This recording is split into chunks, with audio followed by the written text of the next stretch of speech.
नमस्कार दोस्तों। तो आइए आज हम लोग जो है टेस्ट पेपर आईआरटी का जो चल रहा है उसका दूसरा पेपर का सलूशन करेंगे। ठीक है, तो केवल हिंट ही बताएंगे, बाकी आप जो है सलूशन करिएगा। ठीक है, तो चलिए पहला प्रश्न है सेकेंड पेपर आईआरटी का टेस्ट पेपर जो हुआ है आईईआरटी का पेपर नंबर 2। ठीक है, तो चलिए इसमें हम देखेंगे कि दिया है पहला नंबर साइन ए प्लस बी। पहला नंबर है साइन ए प्लस बी बराबर √3/2। This implies A plus B बराबर 60 अंश होगा या a प्लस बी बराबर 120 अंश होगा।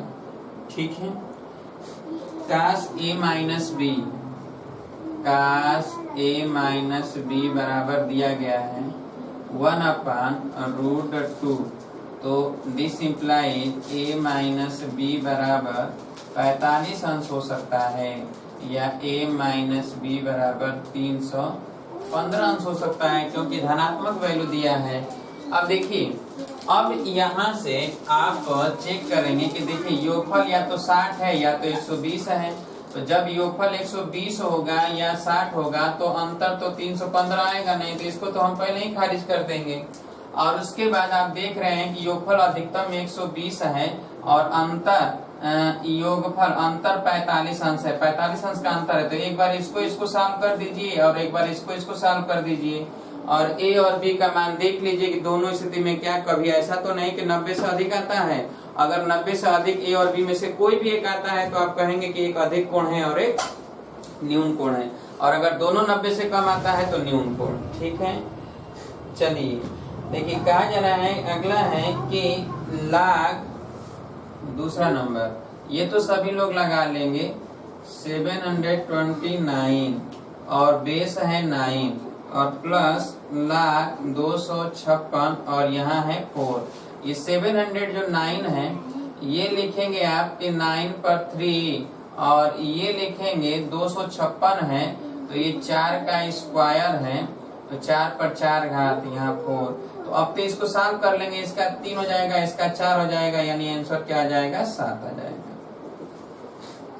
ठीक है, समीकरण तीसरा दिया गया है कि 4 to the power x plus 2 बराबर 2 to the power x plus 3 और प्लस 48।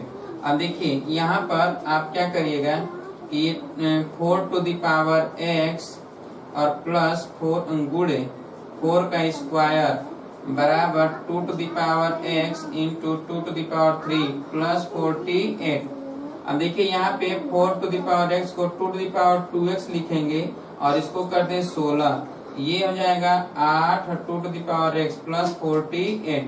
अब देखिए 2 टू द पावर x को p मानना है, तो अब यहाँ पर आप क्या लिखेंगे कि 2 टू द पावर x का स्क्वायर इंटू 16 और बराबर 8 into 2 to the power x plus 48। तो ये हो जाएगा p का स्क्वायर 16p का स्क्वायर बराबर 8p प्लस 48। बस इसको सॉल्व करके और p का मान निकाल लीजिए। जब p का मान आ जाएगा तो x का मान, क्योंकि p बराबर 2 टू द पावर x तो 2 पर घात के रूप में आएगा, यहाँ से x का मान निकल जाएगा। ठीक है, चलिए प्रश्न नंबर 4 हम लोग देखेंगे। दिया गया है कि a plus B plus C, a plus B plus C upon लिखा गया है कि 1/AB plus 1/BC plus 1/CA। Inverse है तो उसको नीचे लेके चले जाइएगा। अब देखिए इसमें क्या करें कि ABC से देखिए यहाँ पर क्या होगा कि अगर हम इसको जोड़ें तो A plus B plus C और इसको जोड़ेंगे तो नीचे तो ABC LCM हो जाएगा। AB से भाग देंगे तो यहाँ C, यहाँ A और यहाँ पर B, तो ये चला जाएगा ऊपर, इसका मतलब A into B into C आएगा, ये और ये कट जाएगा तो ABC। ठीक है, किस चक्रवृद्धि ब्याज की दर से 3 वर्ष में 3000 रुपये का 3993 रुपया हो जाएगा। अब देखिए कि कह रहा है कि मिश्र धन 3993 रुपया, यानी 3993 पांचवा है बराबर 3000 और 1 प्लस r/100⁻3। ठीक है, बस इसी को सॉल्व करके r का मान निकाल लेंगे। तो इसको क्या लिखेंगे 3993/3000, ये 1 प्लस r/100⁻3। अब देखिए 3 से कट जाएगा तो ये 1000 हो जाएगा, 3 से कटेगा तो 1331, तो ये हो जाएगा 11/10 पर 3 घात बराबर 1 प्लस r/100⁻3। बस r का मान निकल जाएगा, घात कट जाएगा, बराबर हो जाएगा आधार। यदि 3 पुरुष या 4 महिलाएं या 5 लड़के एक काम को 42 दिन में कर सकते हैं, तो उसी काम को 3 पुरुष 4 महिलाएं तथा 5 लड़के मिलकर कितने कर सकते हैं। अब देखिए 3 पुरुष या 4 महिलाएं, छठा नंबर है कि 3 पुरुष का कार्य 4 महिलाओं के कार्य के बराबर या 5 लड़कों के कार्य के बराबर है। ठीक है, एक काम को 42 दिन में कर सकते हैं, इसमें से कोई एक व्यक्ति जो है D1 42 दिन में किसी भी काम को कर सकते हैं। ठीक है, उसी काम को 3 पुरुष 4 महिलाएं तथा 5 लड़के, उसी कार्य को 3 पुरुष और 4 महिलाएं और 5 लड़के कितने दिन में कर लेंगे। तो देखिए इसमें से कोई एक, यानी 3 पुरुष ही काम करते हैं तो 42 दिन लगता है, तो 3 पुरुष कार्य करते हैं इसमें और 4 महिलाएं भी हैं और 5 लड़के भी, यानी सब मिलकर जब कार्य करेंगे तो सब तो बराबर ही कार्य कर रहे हैं ना, तो यानी तिहाई। इसका मतलब है कि 42/3 कर दीजिएगा सीधे, तो 14 दिन में आ जाएगा। ठीक है, अगला है 7वां नंबर कि यदि 1/3 log of x base 10 plus 3 log of y base 10 बराबर 1 हो तो y का मान ज्ञात कीजिए। तो y का मान x के पदों में निकालना है। ठीक है, तो 7वां नंबर है दिया गया है कि 1/3 log of यहाँ पर x base 10 plus 3 log of y base 10 बराबर 1। तो यहाँ पर हो जाएगा कि x⁻1/3 और ये log एक ही लिख दें, यहाँ 10 कर दें और इनटू y³ बराबर ये हो जाएगा 1 है तो log 10 कर देते हैं, क्यों, तो 1 की वैल्यू 10, तो अब log हट जाएगा। ठीक है, तो x पर 1/3 इंटू y³ बराबर हो जाएगा क्या 10, तो y³ बराबर हो जाएगा 10/x⁻1/3, तो y बराबर हो जाएगा क्या कि 10⁻1/3 और इस पर भी पावर 1/3 तो 1/9 हो जाएगा। ठीक है, चलिए व्यंजक इतने के घटक यानी गुणनखंड ज्ञात करना है। तो देखिए 8वां नंबर में आप कैसे करेंगे। तो व्यंजक दिया गया है क्या x³ माइनस 9x² और प्लस 26x माइनस 24 बराबर 0। देखो शॉर्टकट कैसे आप सॉल्व करेंगे, इसके लिए जरा देखिए कि जितने ऑप्शन दिए गए हैं x+2, देखो ध्यान से आप x+2, x+3, x+4, तो यहाँ पर x बराबर -2, इसमें -2 रखकर चेक करिए क्या 0 हो रहा है, क्या 0 हो गया तो ये तो खंड हो गया। फिर x बराबर 3 रखिएगा -3, तो अगर उसमें भी 0 हो गया तो ये भी हो गया। उसी तरह x बराबर -4 रखकर इसको चेक करिएगा, 0 हो गया तो ये भी हो गया, यानी ये हो गया पूरा। ठीक है, तो इसी तरह अगर कोई एक नहीं हो, मान लेते हैं 2 रखने पर नहीं हो रहा है, तो 2 रखने पर नहीं हो रहा है तो इसका मतलब है कि ये ऑप्शन गलत है। इसमें से कोई एक अगर इसको संतुष्ट नहीं करेगा तो वो ऑप्शन सही नहीं होगा। बस इसी तरह आप चेक कर लीजिएगा। ठीक है, चलिए अगला है 9 नंबर। तो 9 नंबर हम देखेंगे, दे रहा है कि 8/5, 6/7, 12/5 का लसागु ज्ञात कीजिए।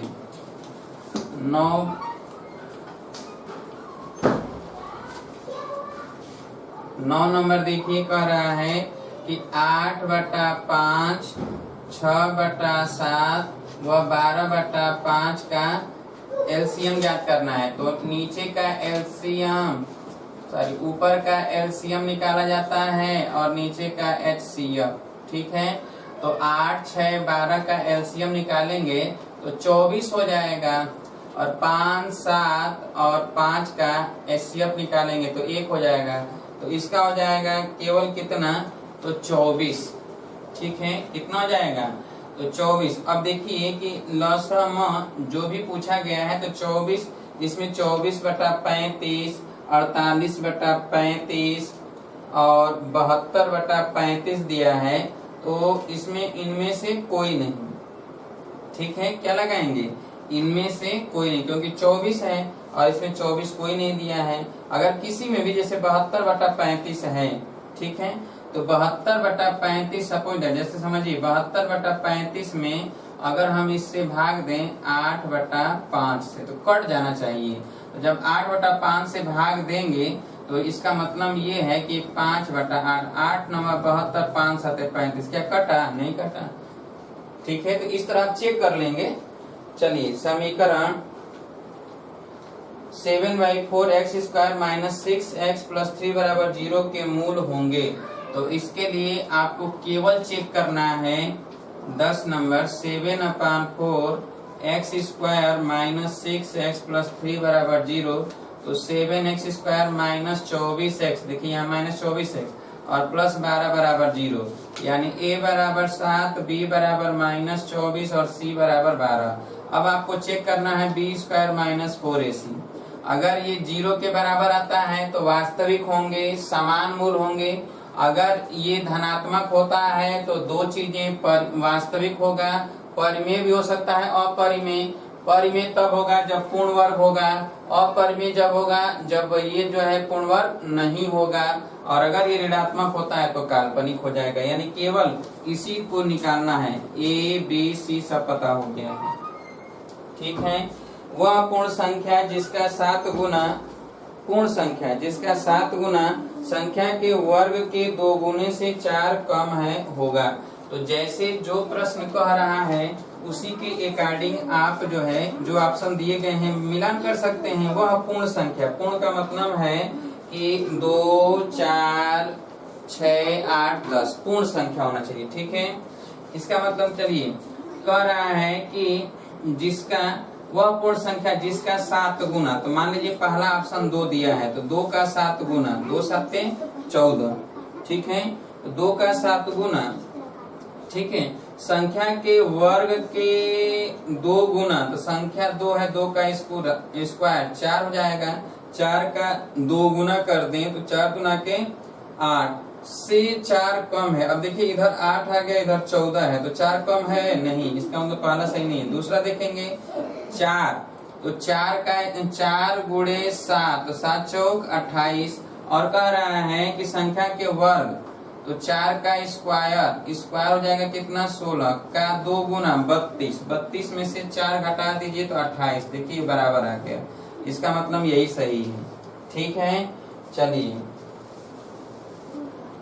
11 नंबर हो गया।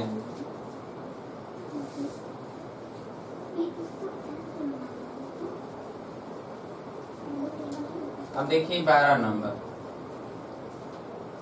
एक परीक्षा में पास होने वाले तथा फेल होने वालों की संख्या में 3 संबंधी 1 का अनुपात है। पास और फेल 3 संबंधी 1 का अनुपात है। यदि 20 अधिक बैठे होते हैं तथा 10 कम पास होते हैं, इसका मतलब पास होने वालों की संख्या 3x और फेल होने वालों की संख्या है x। ठीक है, अब कह रहा है कि यदि 20 अधिक बैठे होते, तो टोटल संख्या तो 4x है ना, 20 अधिक बैठे होते तो 4x + 20 हो गया प्रश्न के अकॉर्डिंग। ठीक है, तथा 10 कम पास होते, तो जितना पास हुए हैं 3x, इसमें से 10 घटा दें, तो 10 कम पास होते हैं, तो अनुपात 2 संबंध 1, तो फेल होने की संख्या कितना हो जाएगा। तो अब देखिए टोटल है कितना, 4x + 20, और पास कितने हो रहे हैं 3x - 10, तो फेल होने वालों की संख्या कितना हो जाएगा, तो फेल होने वालों की संख्या हो जाएगा 4x + 20 - 3x - 10। इसका मतलब ये है कि 4x + 20 - 3x और प्लस 10। अब देखिए यहाँ पे तो x हो जाएगा और 20 और 10 जुड़ जाएगा तो 30। इसका मतलब x प्लस 30 और ये है 2/1 का अनुपात। ठीक है, तो अब यहाँ से आप इधर गुणा कर दीजिए, इधर गुणा कर दीजिए, x का मान निकल जाएगा। जब x का मान निकल जाएगा तो 4x, बैठने वालों की संख्या है 4x, तो 4x निकाल लीजिएगा। 13 नंबर। अब आइए, एक 4 अवयवों के समुच्चय में एक अवयव और बढ़ा देने पर उप समुच्चयों की संख्या में वृद्धि हो जाएगी। अब एक 4 अवयवों के समुच्चय में एक अवयव और बढ़ा देने पर, तो 4 सदस्यों का, 4 अवयवों का एक समुच्चय है, तो उप समुच्चयों की संख्या, उप समुच्चयों की संख्या जो होता है 2 to the power n, 2 to the power 4 यानी 16 है। और अब अगर एक बढ़ा दिया जाए तो एक बढ़ाने के बाद एक अवयव बढ़ाने के बाद उप समुच्चयों की संख्या 2 to the power 5 यानी 32 हो गया। तो कितना अधिक हो गया? तो 16 अधिक हो गया, तो 16 बताएंगे। ठीक है, यदि ए बी सी 3 समुच्चय हैं तथा A union B union C बराबर A union B union C, तो जिस नियम का पालक होता है वह, तो यह जो है देखिए एक सहचार्य का नियम है। यह किसका नियम है? सहचार्य का नियम है। चलिए अगला है कि एक समबाहुभुज की 11 भुजाएं हैं, बहुभुज के आंतरिक कोणों का योग। तो 11 भुजाएं हैं, आंतरिक कोणों का योग जो है 15 नंबर। ठीक है, 11 भुजा है तो सिग्मा थीटा बराबर n गुणे 180 माइनस 360 यानी 11 गुणे 180 माइनस 360। बस इसी में रखकर निकाल लीजिएगा। अगला है कि x बराबर a cos क्यू थीटा और y बराबर a sin क्यू थीटा, यानी 16 नंबर है कि x बराबर a cos क्यू थीटा और y बराबर है कि a sin क्यू थीटा। तो ज्ञात करना है आपको कि x to the power 2/3 plus y to the power 2/3।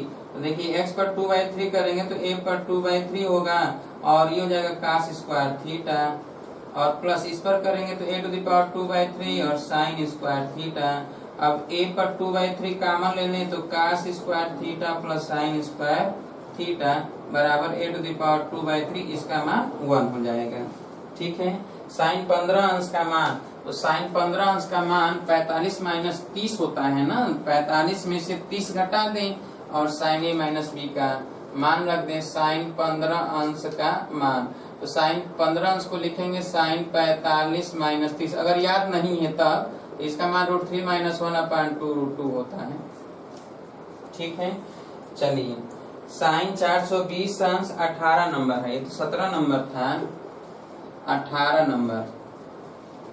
sin 420 अंश cos 390 अंश प्लस cos माइनस 300 और sin माइनस 330 का मान होगा। तो देखिए sin 420 अंश 18 नंबर में 420 को लिखेंगे sin 360 प्लस 60। ठीक है, इंटू cos 390 को लिखेंगे cos 360 प्लस 30। ठीक है, और प्लस और cos माइनस थीटा बराबर cos थीटा और 300 को लिखेंगे 360 माइनस 60। ठीक है, और साइन माइनस थीटा को माइनस साइन थीटा, तो यहाँ माइनस हो जाएगा, और साइन 330 को लिखेंगे 360 माइनस 30। अब देखिए सब ये हो जाएगा साइन 60 अंश इंटू कास 30 अंश और ये माइनस, तो ये तो कास 60 अंश हो जाएगा और 360 माइनस, तो ये माइनस हो जाएगा, माइनस में प्लस हो जाएगा और यहाँ साइन 30। अब देखिए ये यहाँ पर साइन 60 कास 30, यहाँ cos 60 sine 30, sine a plus B का फार्मूला और 90 हो जाएगा और साइन 90 अंश का मान 1, तो 1 लिख दीजिएगा। वृत्त के किसी बाह्य बिंदु से वृत्त पर स्पर्श रेखाएं खींची जा सकती हैं। वृत्त के बाहर अगर कोई भी बिंदु है यहाँ पर, इससे जो है इस पर अधिकतम कितनी स्पर्शियां खींच जा सकती हैं? 2। ठीक है, 2, केवल 2 ही खींच सकते हैं, 2 से अधिक नहीं। थीटा बराबर -40 अंश है, तब sine theta plus cos theta का मान देखिए यहाँ पर है 20 नंबर कि थीटा बराबर -40 अंश है। तो आपको बताया जा चुका है कि ये माइनस है, तो हमसे पूछा गया है कि साइन थीटा और प्लस कास थीटा का मान। तो यहाँ पर देखिए साइन -40 और प्लस कास -40, और ये हो जाएगा साइन माइनस थीटा बराबर माइनस साइन थीटा, तो ये तो माइनस साइन 40 हो गया। और ये जाएगा कास माइनस थीटा बराबर कास थीटा, तो कास 40 हो जाएगा। क्यों? क्लियर है? अब देखिए यहाँ पर आपको पता है कि जब थीटा जो है 0 और 45 के बीच होता है तो साइन थीटा कम होता है और कास थीटा अधिक होता है। तो साइन थीटा कम है, देखिए साइन 40 कम है और कास 40 अधिक है, तो अधिक के साथ कौन सा चिन्ह प्लस, इसका मतलब होता है कि पॉजिटिव आएगा। ठीक है, चलिए अब अगला देख लेते हैं। 21 नंबर दिया गया है √1 माइनस साइन एक्स,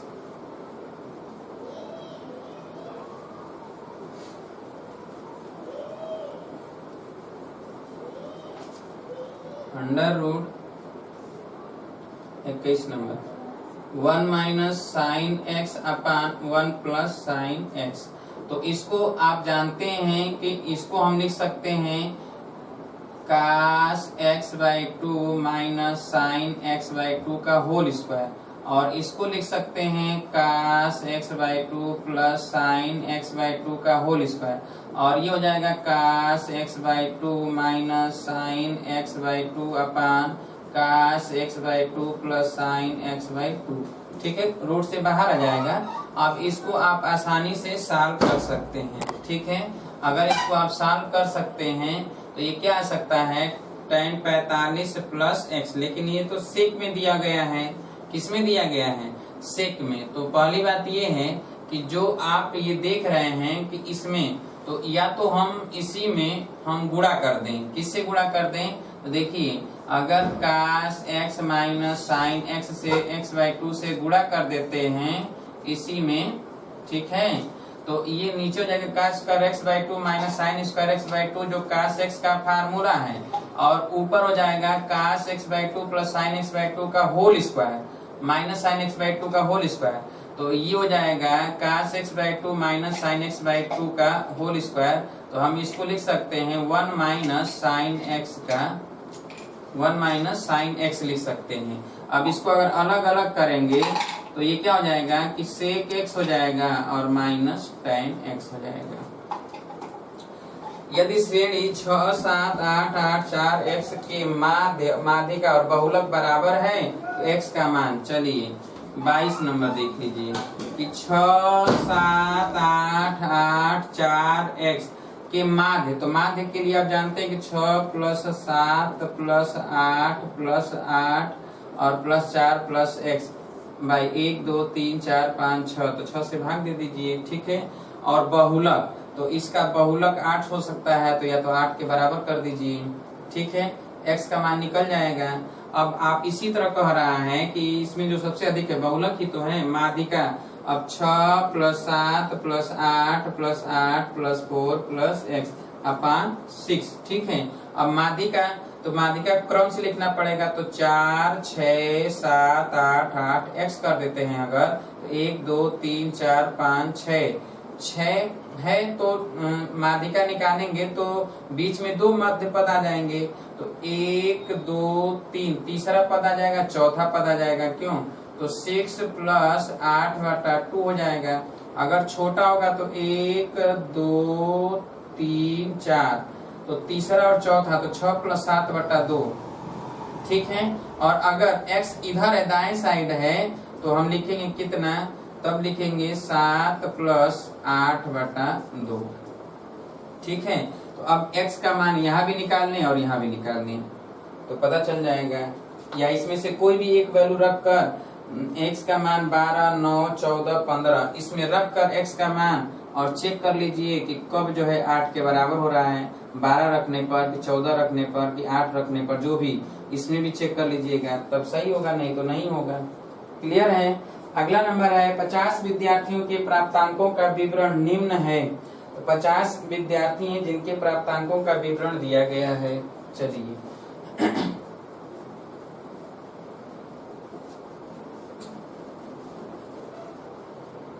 कौन सा नंबर है? 23 नंबर।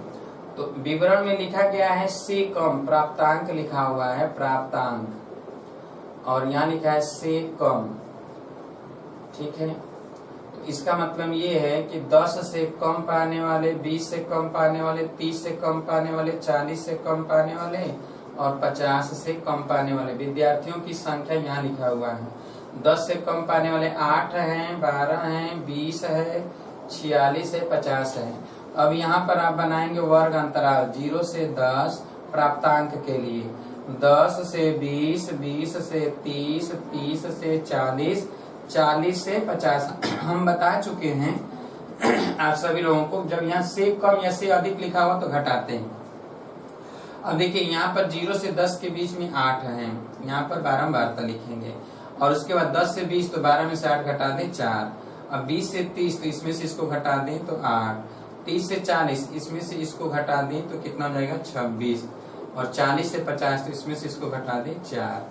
ठीक है, अब पूछा गया है बहुलक, तो बहुलक वर्ग तो ये हो गया ना, ये L1, ये L2, ये F, ऊपर वाला F1 है, नीचे वाला F2 है। तो बहुलक का फार्मूला होता है L1 plus F minus F1 अपान 2F minus F1 minus F2, और यहाँ L2 माइनस L1। ठीक है, चलिए बिंदुओं 6, 4, अगला है 24 नंबर। बिंदुओं 6, 4 माइनस 6 माइनस 4 को मिलाने वाली लंबार्धक रेखा का समीकरण होगा। तो लंबार्धक रेखा का समीकरण होता है y minus y1 plus y2 by 2 बराबर x2 माइनस x1 अपान y2 माइनस y1 माइनस यहाँ होता है, और यहाँ होता है x minus x1 plus x2 by 2। इसी में रखकर निकाल दीजिएगा, लंबार्धक रेखा का समीकरण आ जाएगा। अक्षों तथा रेखा x sine alpha plus y का अल्फा बराबर साइन 2 अल्फा से बने त्रिभुज का क्षेत्रफल। तो जो ट्रायंगल है उसी का एरिया पूछा जा रहा है। ठीक है, अक्षों और इसके बीच।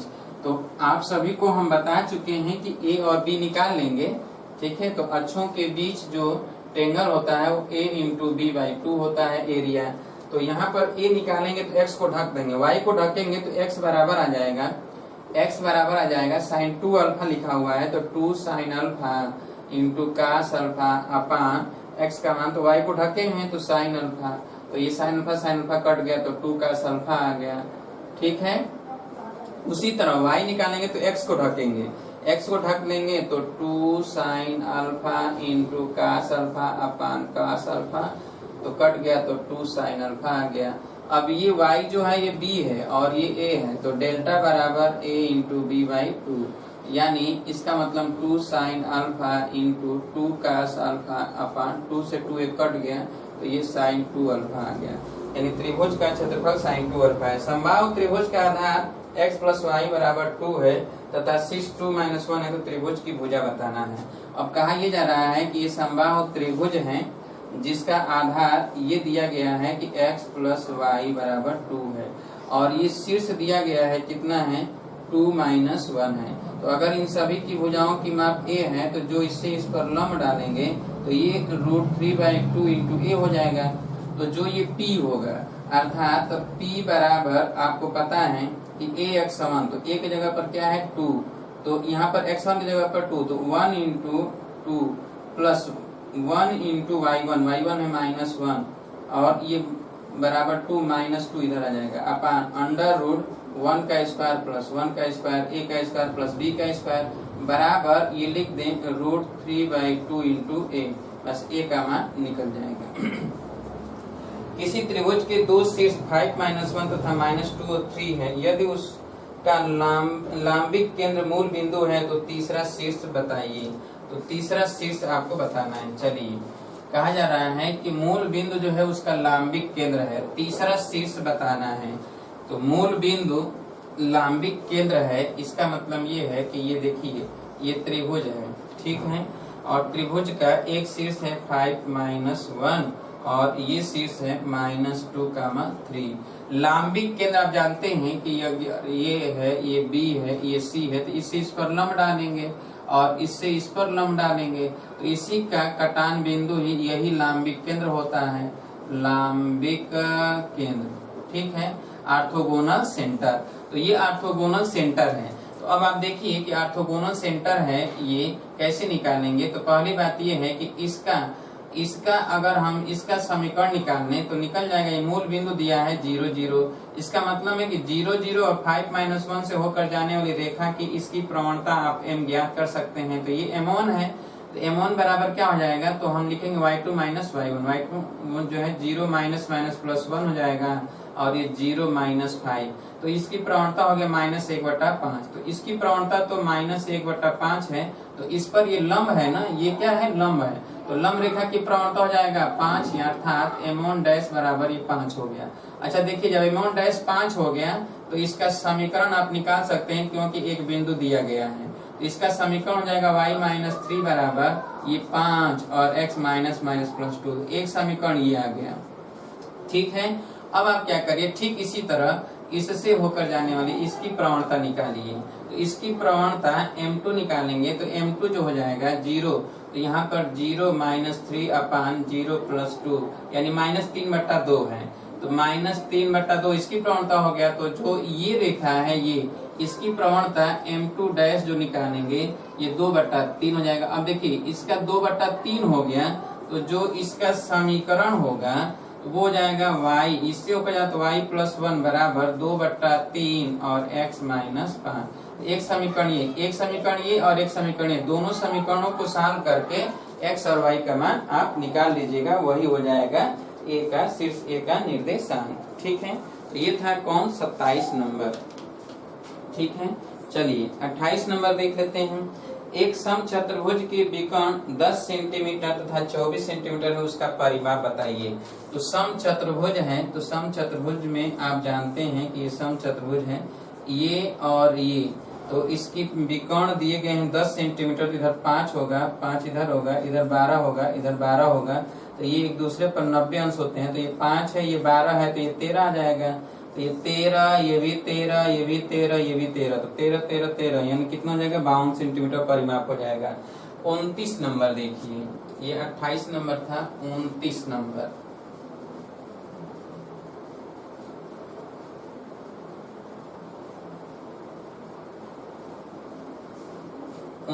दो वृत्त जिनकी त्रिज्याएं 6 तथा 8 सेंटीमीटर है, बाह्यतः अथवा अंतः स्पर्श करेंगे यदि उनके केंद्रों के बीच की दूरी होगा। देखिए, दो वृत्त हैं जिनकी त्रिज्याएं 6 और 8 सेंटीमीटर है, बाह्यतः स्पर्श तब करेंगी जब जो है उनके केंद्रों के बीच की दूरी त्रिज्याओं के योगफल के बराबर होगा। इसका मतलब 8 6 14 होगा, और अंतर तब करेंगी जब अंतर के बराबर होगा। तो 6 और 8 का अंतर 2, यानी 14 और 2 सेंटीमीटर। ठीक है, बाह्यतः ये स्पर्श करती हैं, और जब अंतर्गत स्पर्श करती हैं तो R1 - R2 और इसमें R1 + R2, ये बताया जा चुका है। चलिए 30 है। 10 मीटर लंबे 8 मीटर चौड़े तथा 6 मीटर ऊंचे कमरे में जो सबसे अधिक लंबी छड़ रखी जा सकती है, यानी डायगोनल। तो डायगोनल की लंबाई होता है √L² + B² + H², बस इसी में रखकर निकाल लीजिए। LBH दिया गया है।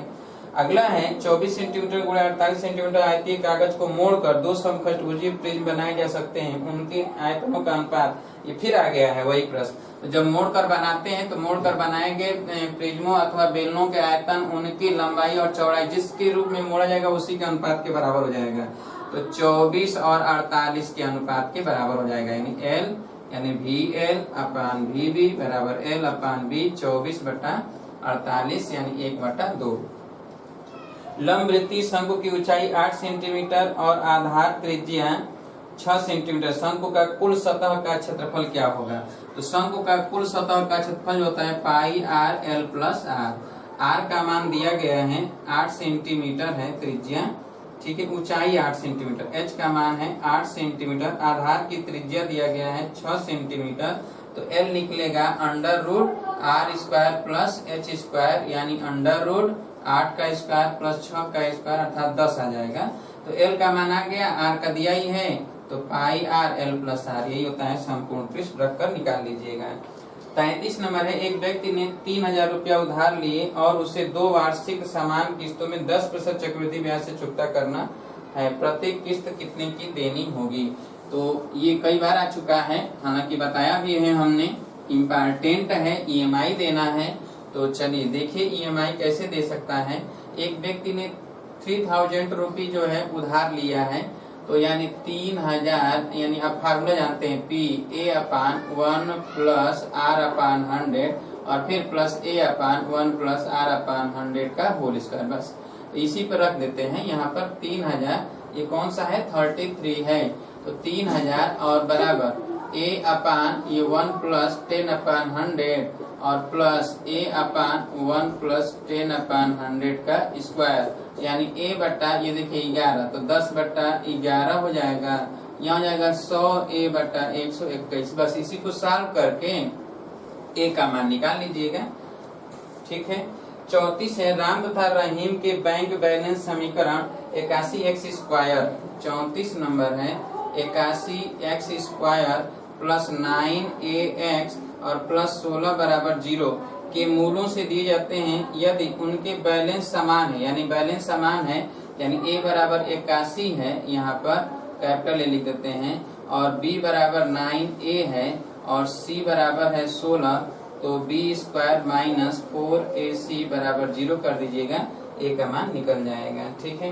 नदी के एक किनारे पर खड़े स्तंभ का दूसरे किनारे पर उन्नयन कोण 60 अंश है। किनारे के लंबवत 30 मीटर चलने पर 30 अंश हो जाता है। तो नदी की चौड़ाई, यानी कहा यह जा रहा है, ध्यान समझिए कि यह जो है नदी के किनारे 60, ये एक स्तंभ है और ये नदी की चौड़ाई है। जब यहाँ पर है तब उन्नयन कोण जो है 60 अंश देखा जाता है। जब ये लंबवत 30 मीटर चल लेता है, देखिए नदी का बहाव इधर से इधर है, जब इधर से इधर की तरफ बह रहा है तो इसके लंबवत इधर होगा, तो 30 मीटर लंबवत इधर चलता है। ठीक है। तब जब यहाँ पे आता है तो देखता है तो ये कितना होता है, 30 अंश। अब देखिए नदी की चौड़ाई मान ले x और ऊंचाई मान ले क्या, h। इसका मतलब ये है कि tan 30 अंश बराबर लिखेंगे क्या, तो h/x प्लस 30 लिखेंगे, और tan 60 अंश बराबर लिखेंगे h/x। बस इसी को सॉल्व कर ले, निकल जाएगा। ठीक है। अगला है 36 नंबर, समबाहु त्रिभुज के अंदर के किसी बिंदु से सम्मुख भुजाओं पर डाले गए लंब 6, 8, 10 सेंटीमीटर त्रिभुज का क्षेत्रफल होगा। देखो आप सबको फार्मूला हम बता चुके हैं कि जब समबाहु त्रिभुज होता है और उसके अंतर्गत अगर कोई भी समबाहु त्रिभुज है, ये सभी भुजाएं A है और इसके अंतर्गत कोई बिंदु है, इससे जब इस पर लंब डालें D1 हो और इससे लंब डाल दें D2 हो और इससे इस पर लंब डाल दें D3 है, तो D1 plus D2 plus D3 बराबर होता है माध्यिका की लंबाई √3/2 into A। D1 D2 D3 इसमें दिया गया है। ठीक है। 6, 8, 10, तो A का मान निकल जाएगा। ठीक है। और जब A का मान निकल जाएगा तो डेल्टा बराबर √3/4 इंटू A² में A का मान रखकर निकाल लीजिएगा। एक गोले का पृष्ठ 32 सेंटीमीटर ऊंचे तथा 8 सेंटीमीटर व्यास वाले बेलन के संपूर्ण पृष्ठ के बराबर है, तो गोले की त्रिज्या बताइए। तो इसका मतलब ये है कि 4πr², गोले का 37 नंबर 4πr² होता है, और यह बराबर बेलन के संपूर्ण पृष्ठ के बराबर, बेलन 32 सेंटीमीटर ऊंचा, तो 2πr, r दिया है 8 सेंटीमीटर व्यास, तो 4 इंटू h है 32, तो 2πr h प्लस r, तो 32 centimetre plus h plus r, तो r का मान है 4। बस इसी को सॉल्व कर लीजिए, निकल जाएगा गोले की त्रिज्या। ये था मैथ। ठीक है। चलिए अब भौतिक विज्ञान में आ जाइए। दो वस्तुओं के तापमान 127 डिग्री सेल्सियस है तथा 27 सेंटीग्रेड है। यदि इन वस्तुओं में से विकिरण की दर का अनुपात, विकिरण की दर का अनुपात चतुर्थ घात के बराबर, परम ताप के चतुर्थ घात के बराबर होता है। आप जानते हैं विकिरण का अनुपात। ठीक है। विकिरण का अनुपात चतुर्थ घात के परम ताप के चतुर्थ घात के समानुपाती होता है। T⁴ पर 4 घात, T2 पर 4 घात, यही निकालना है। ठीक है। निकल जाएगा ये। तो 127 273 में जोड़ दीजिएगा और 27 273 में जोड़ दीजिएगा। चलिए, एक उत्तल दर्पण 1/2 का आवर्धन करता है जब वस्तु दर्पण से 90 सेंटीमीटर दूरी पर है। यदि प्रतिबिंब की माप वस्तु की 1/3 गुना हो तो वस्तु की जिस दूरी पर रखा गया है वह दूरी है। तो इसका मतलब ये है कि ध्रुव से कितनी दूरी पर रखा गया है। चलिए, दर्पण जब वस्तु दर्पण से 90 सेंटीमीटर दूर रखा रहा है, यानी m बराबर दिया गया है, तो m बराबर आप जानते हैं v/u होता है। ठीक है, उत्तल दर्पण है तो -v/u होता है। अब आवर्धन करता है जब वस्तु दर्पण से 90 सेंटीमीटर दूरी पर है, यदि प्रतिबिंब की माप वस्तु की 1/3 गुनी है। तो अब यहाँ पर कह रहा है कि 1/2 है जब वस्तु दर्पण से 90 सेंटीमीटर दूरी पर है। तो इसका मतलब ये है कि ये तो 1/2 दिया गया है और u जो है 90 सेंटीमीटर है, तो v का मान निकल जाएगा। जब v का मान निकल जाएगा तो 1/f बराबर 1/u प्लस 1/v, तो 1/f आ गया। और दूसरा ये है, कह रहा है कि यदि प्रतिबिंब की माप वस्तु की 1/3 गुना है, तो प्रतिबिंब की माप वस्तु की माप का 1/3 गुना है, यानी I बराबर प्रतिबिंब की माप 1/3 गुना है O से। इसका मतलब I/O बराबर 1/3, तो ये हो गया m। और m बराबर v/u से अगर हम देखें तो ये 1/3 बराबर v/u, तो यहाँ से रिलेशन तो v और u का आ गया। और ये कह रहा है तो 1/f, f का मान यहाँ से निकाल चुके हैं, तो 1/f बराबर 1/v प्लस 1/u। और v और u का मान यहाँ से रख देंगे, f चूंकि आ चुका है, जो भी आया है यहाँ से निकाल लेंगे, यहाँ से रखकर। तो f का मान पता हो चुका है, v और u में रिलेशन ये हो गया, यानी क्या लिखेंगे, u की जगह पर 3v रख देंगे, तो ये v और यहाँ हो जाएगा 3v। अब इसी को सॉल्व करके v का मान निकाल लीजिएगा। ठीक है, बर्फ का कितना भाग बर्फ ही बना रहेगा यदि -10 डिग्री सेंटीग्रेड पर बर्फ तथा 60 डिग्री सेंटीग्रेड पर पानी के समान द्रव्यमान का मिश्रण किया जाए। बर्फ की विशिष्ट ऊष्मा 0.5 है। चलिए, अब देख लीजिए बर्फ का विशिष्ट ऊष्मा। तो बर्फ का विशिष्ट ऊष्मा हम लोग देखेंगे यहाँ पर।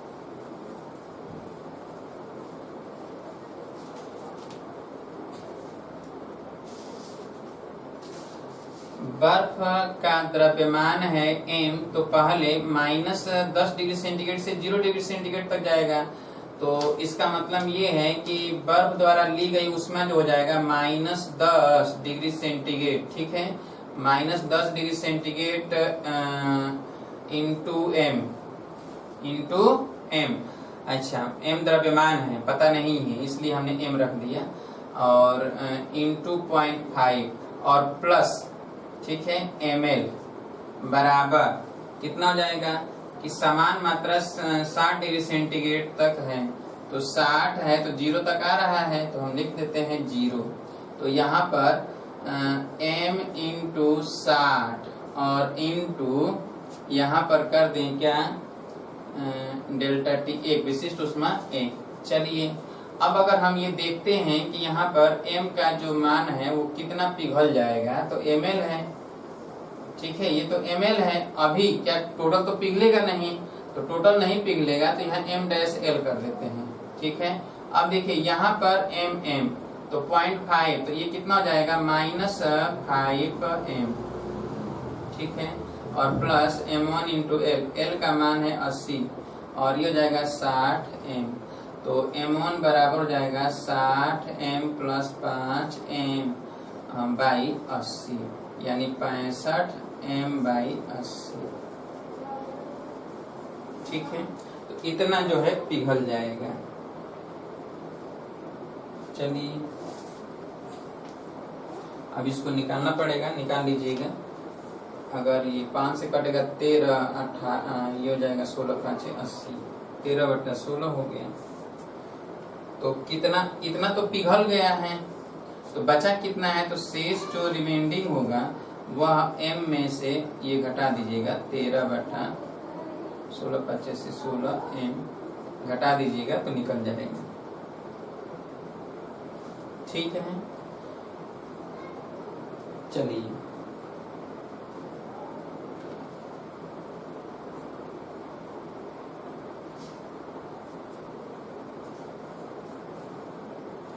अच्छा, एक चीज यहाँ पर थोड़ा सा समझ लीजिए, मिस हुआ है क्या कि ये 11 5 है तो ये माइनस नहीं रहेगा ना, ये प्लस रहेगा ना, क्योंकि लिया गया है।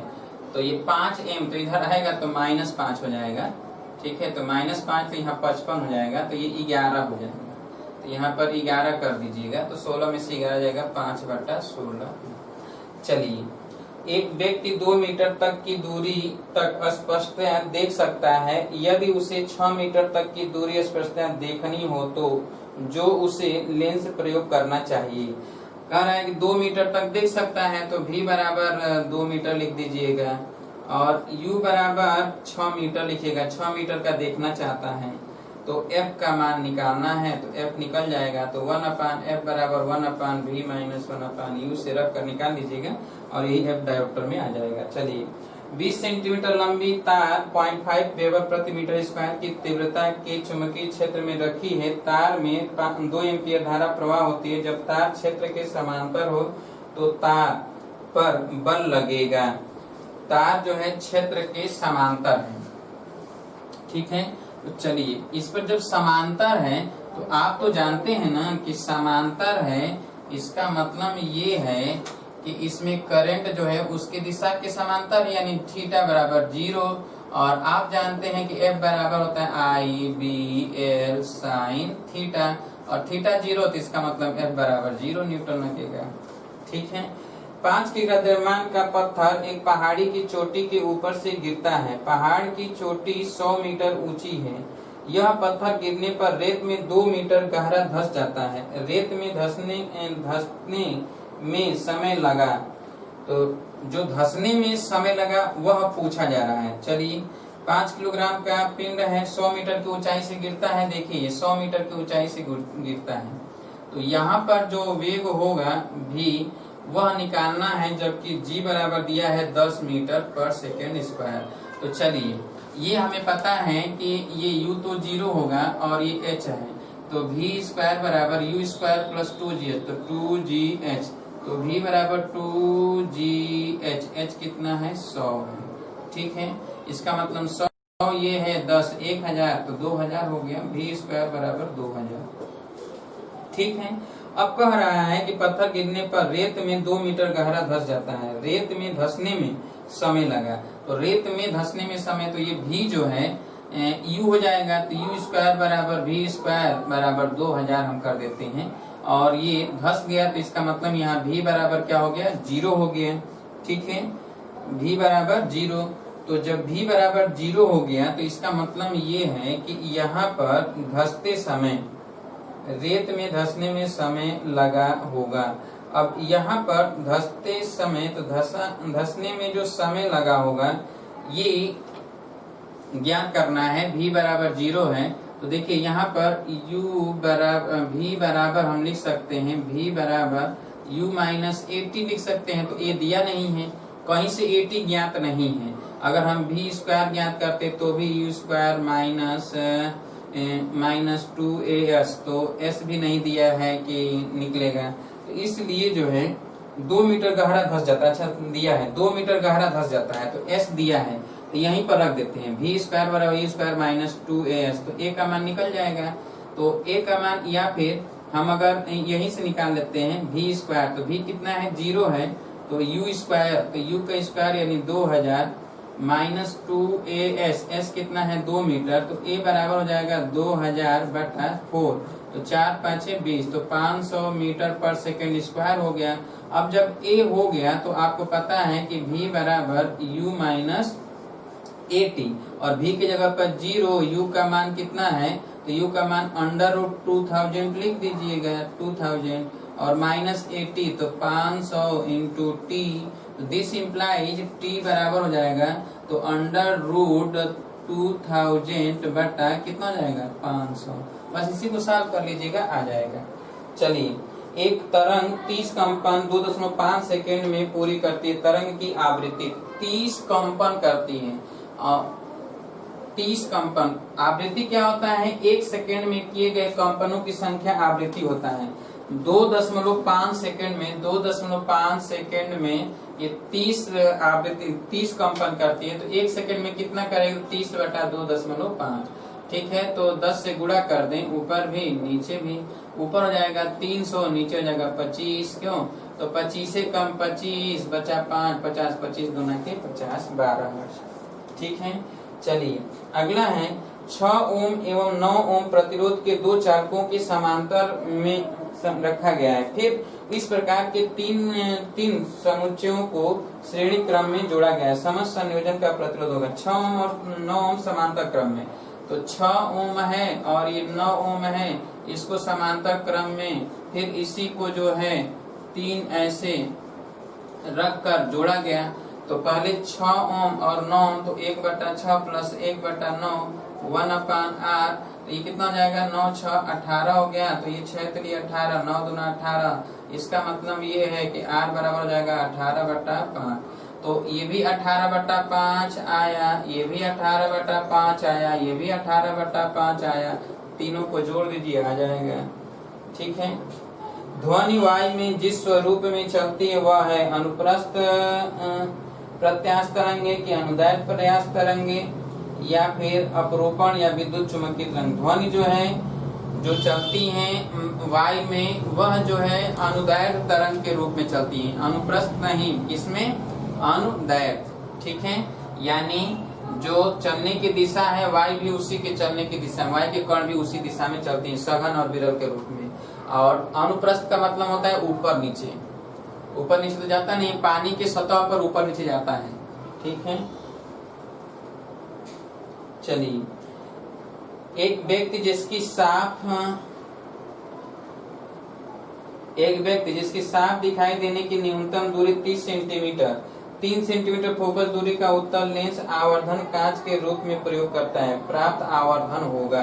अब देखिए 30 सेंटीमीटर फोकस दूरी का उत्तल लेंस इस्तेमाल करता है, तो 3 सेंटीमीटर का, तो 3 सेंटीमीटर फोकस दूरी है। f बराबर 3 सेंटीमीटर दिया है और v बराबर दिया है 30, तो u का मान निकल जाएगा।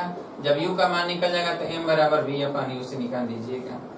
ठीक है, चलिए अगला है कि 10 ओम प्रतिरोध की तार में 5 एम्पीयर की धारा 2 मिनट के लिए प्रवाहित होती है। यदि उत्पन्न ऊष्मा को 150 ग्राम पानी गर्म करने में पूर्णतया प्रयोग किया जाए तो पानी के तापमान में वृद्धि होगी। चलिए अब कहा जा रहा है यहाँ पर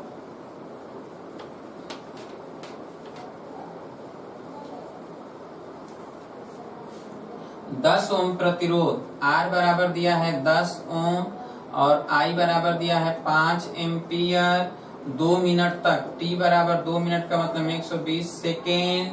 ठीक है, और M बराबर दिया है 150 ग्राम, S बराबर 1। ठीक है, तो इसके टेम्परेचर में वृद्धि पूछा गया है। तो हमें तो पता है कि I² R इंटू T इतना वर्क होगा, और इसी में 4.2 से भाग दे देंगे, कैलोरी हो जाएगा, और यह कैलोरी हो जाएगा MS डेल्टा T। अब M का मान तो पता है, यहाँ पर I², तो I² का मान पता है 5 का स्क्वायर, R का मान है 10 ओम, T का मान है 120 सेकेंड बटा 4.2 बराबर ये M है 150 ग्राम, S का मान 1, डेल्टा T निकल जाएगा। सॉल्व करके निकाल लीजिएगा। एक स्क्वेज का चूड़ी अंतराल 0.5 मिलीमीटर है तथा वृत्ताकार मापनी पर 100 समान खाने बने हुए हैं, तो इसका अल्पतमांक होगा। तो अल्पतमांक बराबर होता है एक खाने का मान बटे होता है, यानी चूड़ी अंतराल लिस्ट काउंट होता है स्क्वेज का कि चूड़ी अंतराल बटा खानों की संख्या। चूड़ी अंतराल कितना दिया है, तो चूड़ी अंतराल दिया है 0.5 मिलीमीटर mm दिया है, और खानों की संख्या 100 दिया है, तो भाग देंगे तो ये हो जाएगा 0.005 mm हो जाएगा। ठीक है, 0.005 mm, खानों की संख्या 100 है, तो मिलीमीटर में है, तो माइक्रोन में पूछा गया है। तो ये कितना माइक्रोन है, तो ये हो जाएगा 5 × 10⁻³ mm है। ठीक है, माइक्रोमीटर, माइक्रोन में होगा, तो इतना मिलीमीटर है। ठीक है, मिलीमीटर है तो मीटर में बदलेंगे तो 5 गुणे 10⁻⁻⁶ मीटर हो गया। और यही तो माइक्रोन है ना, तो 5 माइक्रोन के बराबर, तो 5 माइक्रोन के बराबर है। ठीक है, क्योंकि मिलीमीटर को मीटर में चेंज कर दिया। अच्छा, अगला है कि 90 किलोग्राम का एक व्यक्ति 20 सीढ़ियां, प्रत्येक सीढ़ी 20 सेंटीमीटर ऊंची है, 15 सेकंड में चढ़ता है, व्यक्ति की सामर्थ्य कितनी है? अब देखिए 20 सीढ़ी, कितनी सीढ़ी चढ़ता है? 20 सीढ़ी, ये है ऐसे। ठीक है, और एक का जो है 20 सीढ़ी है, 20 सेंटीमीटर है, एक का 20 सेंटीमीटर ऊंचाई है। ऊंचाई कितना है? 20, और 20 सीढ़ी चढ़ता है तो 20 गुणे 20, टोटल ऊंचाई h हो गया। कितना आ गया? h बराबर 400 सेंटीमीटर, यानी 4 मीटर। ठीक है, और 90 किलोग्राम, m बराबर है 90 किलोग्राम, तो mgh आ गया पूरा कार्य, और mgh बटा 15 सेकंड, 15 से भाग दें, सामर्थ्य निकल जाएगा।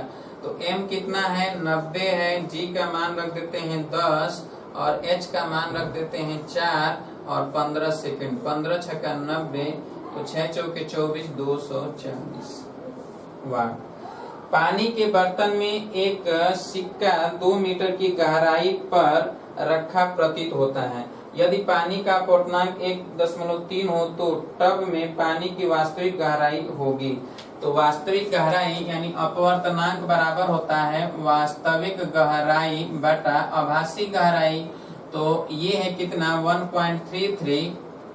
1.3 है, और यहाँ पर दिया गया है कि सिक्का 2 मीटर की गहराई पर रखा प्रतीत होता है, तो आभासी गहराई 2 है और वास्तविक गहराई ज्ञात करना है, तो h, दिस इंप्लाइज h बराबर 2 गुणे 1.3 यानी 2.6। ठीक है, भिन्न भिन्न द्रव्यमान की दो गेंदों की गतिज ऊर्जा बराबर है, ऐसे में सही कथन है। दोनों का संवेग समान है, भारी गेंद का अधिक संवेग होगा, हल्की गेंद का अधिक संवेग होगा, उपरोक्त में से कोई नहीं। चलिए, गतिज ऊर्जा समान है, तो गतिज ऊर्जा समान है, भिन्न भिन्न द्रव्यमान है, यानी m1 और m2 अलग अलग है, और गतिज ऊर्जा k1 और k2 बराबर है। इसका मतलब हाफ m1 v1 स्क्वायर बराबर हाफ m2 v2 स्क्वायर हो गया। ठीक है, तो अब यहाँ पर क्या है कि m1 v1 स्क्वायर, तो यहाँ पर 1/2 कैंसिल हो जाएगा, तो m1 v1 इंटू v1 बराबर m2 v2 इंटू v2, ये हो जाएगा संवेग, तो p1 इंटू v1, और ये हो जाएगा p2 इंटू v2, तो p1 अपान p2 बराबर हो जाएगा v2 अपान v1, तो संवेग के उल्टा हो जाएगा। इसका मतलब ऊर्जा बराबर है, तो ऐसे में सही कर, दोनों का संवेग समान होगा? नहीं। भारी गेंद का अधिक संवेग होगा? नहीं। भारी गेंद का कम संवेग होगा। ठीक है, भारी गेंद है तो उसका क्या होगा? कम संवेग होगा। भारी गेंद है, जैसे मान लेते हैं कि m1 भारी है, m1 क्या है? अधिक है, और m2 क्या है? कम है। तो m1 अगर अधिक है तो इसका मतलब v1 कम होगा, तो m1 अधिक है, तो m1 v1 और m2 v2। अब इसमें भारी गेंद का अधिक संवेग होगा, हल्की गेंद का अधिक संवेग होगा। हल्की गेंद है तो उसका अधिक संवेग होगा, p1 अपान p2 बराबर v2 अपान v1। अब v2 और v1 पर निर्भर करेगा, वेग पर। जिसका वेग अधिक होगा उसका संवेग कम होगा, जिसका वेग अधिक होगा उसका संवेग क्या होगा? कम होगा। यहाँ से पता चल गया कि वेग अधिक है तो संवेग कम है, तो वेग अधिक यानी p1 प्रोपोर्शनल 1 अपान v, p प्रोपोर्शनल 1 अपान v। अब देखिए, गतिज ऊर्जा जब समान है तो भारी गेंद होगा तो वेग वेग कम होगा, और अगर द्रव्यमान कम होगा तो वेग ज्यादा होगा, तभी तो गतिज ऊर्जा समान है। अब जरा ध्यान समझिए, इसका मतलब है कि भारी गेंद है तो वेग कम, और वेग कम होगा तो संवेग ज्यादा होगा, संवेग ज्यादा होगा। इसका मतलब भारी गेंद का संवेग ज्यादा होगा, अधिक होगा। ठीक है, भारी गेंद का संवेग अधिक होगा। चलिए, 2 किलोग्राम द्रव्यमान की एक वस्तु 3 मीटर प्रति सेकंड के वेग से चलती है तथा 1 किलोग्राम द्रव्यमान की वस्तु जो विपरीत दिशा में 4 मीटर प्रति सेकंड के वेग से चल रही है से टकराती है। टकराने के बाद दोनों वस्तु एक हो जाती है तथा जिस समान वेग से मीटर प्रति सेकंड से चलेगी। 2 किलोग्राम द्रव्यमान की एक वस्तु 3 मीटर प्रति सेकंड के वेग से चलती है। तो यहाँ पर देखा जाए 53 number 53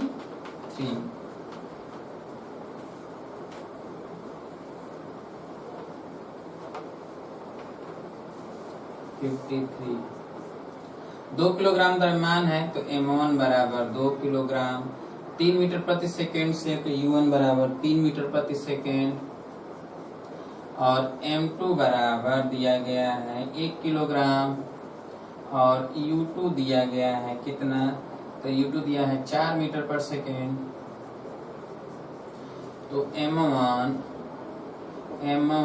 u1 plus m2 u2 बराबर m1 plus m2 into v। अब यहाँ पर क्या हो जाएगा 3 गुणे 2 प्लस 1 गुणे 4 बराबर ये 2 प्लस 1 इंटू v। तो ये हो जाएगा 6 प्लस 4 बराबर 3v। तो v बराबर हो जाएगा 10/3। ठीक है। तो मीटर पर सेकंड से चलती है तथा जिस समान वेग से मीटर पर सेकंड से चलती है। यहाँ पर 2 किलोग्राम द्रव्यमान की एक वस्तु 3 मीटर पर सेकंड के वेग से चलती है तथा 1 किलोग्राम द्रव्यमान की वस्तु जो विपरीत दिशा में m1 विपरीत दिशा में 4 मीटर पर सेकंड के वेग से चल रही है से टकराती है। टकराने के बाद दोनों वस्तु एक हो जाती है तथा जिस समान वेग से चलेगी। अच्छा, विपरीत दिशा से आ रही है तो विपरीत दिशा से आ रही है तो यहाँ पर घटेगा। क्या होगा? घटेगा। जब घटाएंगे यहाँ पर तो 6 में से 4 जाएगा 2, तो यहाँ पर कितना हो जाएगा 2/3। ठीक है। चलिए 1.5 किलोवाट का हीटर 25 लीटर पानी का तापमान 10 डिग्री सेंटीग्रेड से 40 डिग्री सेंटीग्रेड तक बढ़ाता है। पानी गर्म करने में समय लगा होगा। देखिए 1.5 किलोवाट का हीटर है तो 1.5 किलोवाट का मतलब है 1500 वाट। ठीक है। लीटर 25 लीटर पानी को, तो 25 लीटर पानी को तो लीटर है तो 25,000 ml ग्राम हो जाएगा। 25,000 ग्राम, 1 लीटर में 1000 ग्राम लगभग, तो 25,000 ग्राम हो जाएगा। ठीक है। अब 10 डिग्री सेंटीग्रेड से 40 डिग्री सेंटीग्रेड तो 30, तो ये 1 × 30 डिग्री सेंटीग्रेड टेम्परेचर में परिवर्तन होता है। ठीक है। अब यह करने में कितना समय लग रहा है, तो 1500 वाट गुणे टी कर दें तो T बराबर, अब देखिए 1500 वाट गुणे T तो कार्य हो गया और कार्य में 4.2 से भाग दें तो T बराबर हो जाएगा ये 25,000 गुणे 1 गुणे 30 गुणे 4.2/1500 निकाल लीजिएगा, समय आ जाएगा। अगला है 0 डिग्री सेंटीग्रेड पर 8 ग्राम बर्फ को 1000 कैलोरी ऊष्मा दी जाती है। यदि पानी की विशिष्ट ऊष्मा 1 कैलोरी प्रति ग्राम सेकेंड तथा बर्फ के जमने की गुप्त ऊष्मा 80 कैलोरी प्रति ग्राम है तो अंतिम तापमान होगा। 0 डिग्री सेंटीग्रेड पर 8 ग्राम बर्फ को 1000 कैलोरी ऊष्मा दी जाती है। अब देखिए 1000 कैलोरी दिया जाता है, 8 ग्राम है तो ml में लगेगा ml plus ms delta t। ठीक है। और पूरा टोटल कितना है 1000 कैलोरी उसमें दिया गया तो ml हो गया 8 गुणे 80। ठीक है। प्लस m का मान m 8 है इंटू s है इंटू डेल्टा t है तो 8 × 64 तो 1000 माइनस 640 और प्लस 8 बराबर 8 इंटू डेल्टा t। तो डेल्टा t बराबर 640 घटा दें तो 60 हो जाएगा 70, तो ये 370/8 तो ये 8 चौके 32, 5 बचेगा 50 हो जाएगा, 8 छक 48 तो 46 सेल्सियस होगा। ठीक है। यहाँ पर हमने 4.2 रखा है तो 4.18 रख दीजिएगा, 4.2 के जगह पर 4.18 रख दीजिएगा। ठीक है। तो चलिए अगला है पानी में उत्पादित ध्वनि का तरंग दैर्घ्य 480 सेंटीमीटर है। यदि ध्वनि का वेग पानी में 1440 मीटर पर सेकेंड तथा वायु में 330 मीटर पर सेकेंड है, तो एक व्यक्ति द्वारा वायु में सुनी गई ध्वनि का तरंग दैर्घ्य सेंटीमीटर में ज्ञात कीजिए। तो v बराबर n लैम्डा, तरंग दैर्घ्य जो है ध्वनि का तरंग दैर्घ्य, पानी में उत्पन्न ध्वनि का तरंग दैर्घ्य 480 सेंटीमीटर है।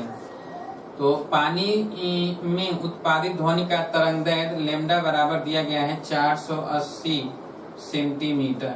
ठीक है। यदि ध्वनि का वेग पानी में 1440, v बराबर है 1440 मीटर पर सेकेंड, और वायु में है ये v वाटर और v एयर में है 330 मीटर पर सेकेंड। एक व्यक्ति द्वारा वायु में सुनी गई ध्वनि का तरंग दैर्घ्य, तो ध्वनि का तरंग दैर्घ्य बताना है, तो v बराबर n लैम्डा। ठीक है। ये तो 1440 है, तो यहाँ पर दिया ही है, तो फ्रीक्वेंसी तो समान होगा, फ्रीक्वेंसी में कोई परिवर्तन नहीं होता है। तो यहाँ पर फ्रीक्वेंसी निकाल लें और यहाँ पर फ्रीक्वेंसी निकाल लें, दोनों क्या है, बराबर है। तो फ्रीक्वेंसी क्या होगा कि v बराबर n लैम्डा, तो यहाँ से n बराबर क्या हो जाएगा, v अपॉन लैम्डा। तो n1 बराबर n2, तो यहाँ 330 बटा लैम्डा बराबर कर दें 1440 बटा 480, 480 को 4.8, बस लैम्डा का मान निकल जाएगा। ठीक है। आवृत्ति बराबर होता है दो गैसें जिसमें एक फूल के रंग, अब अगला है 57, यहाँ से शुरू हो जाता है क्या, केमिस्ट्री। ठीक है। तो अब आज का यानी second paper, paper number 2 IRT test series का दूसरा पेपर का सलूशन आज हमने आप सभी लोगों को किया। ठीक है। अब अगले दिन जो है हम तीसरे पेपर का भी सलूशन कर देंगे। कुछ लोग जो है सारे पेपर का सलूशन चाहते हैं, तो चलिए अगर समय हमारे पास निकल जाता है तो हम सॉल्व कर देंगे। एक तो समय नहीं है ना, ऐसे जो है सभी पेपरों का हम सलूशन करें, और आजकल लॉकडाउन चल रहा है, अपना काम सारा रोक कर सॉल्यूशन करें तो कोई फायदा तो होगा नहीं। आपको तो फायदा होगा, हमें तो कुछ फायदा होने वाला नहीं है। तो अगर समय निकल जाता है तो हम सॉल्व करेंगे सभी पेपर का। ठीक है। नहीं तो आंसर हम भेज ही रहे हैं। ठीक है। तो कल मुलाकात होगी, तो आगे चर्चा किया जाएगा। अगर समय निकल जाता है तो तीसरा पेपर का हम सॉल्यूशन कर देंगे। ठीक है। तो चलिए, नमस्कार दोस्तों।